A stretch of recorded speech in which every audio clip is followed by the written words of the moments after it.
দুপুর 1টা পর্যন্ত আপনার কনস্টিটিউশনের বিভিন্ন জায়গায় 7টা বিধানসভাতে প্রায় 60% অ্যাবভ ভোট পড়েছে, কি বলবেন? খুব ভালো।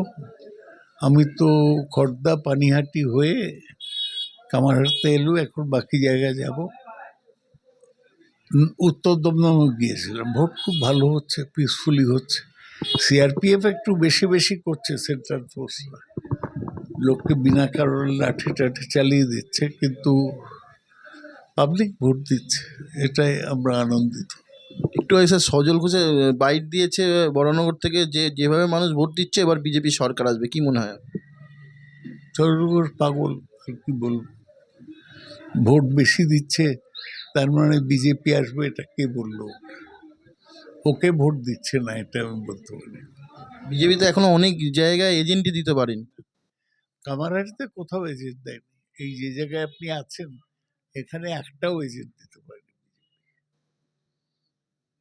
এখানে তো মানস মুখার্জিকে সিপিএমকে ধরা হয়েছিল যে কঠিন প্রতিপক্ষ, তো আজকে যেভাবে ভোট হচ্ছে কি সিপিএম কি আসতে পারবে, কি মনে হয়? সিপিএম এর কর্মী নেই, মুশকিল হচ্ছে, ওদের হয়ে নামছে না লোকেরা। আর ওপেনলি সিপিএম এর হয়ে প্রচার করার লোক নেই। এইসব এলাকা তো জুট মিল এলাকা, এখানে লোকজন নেই।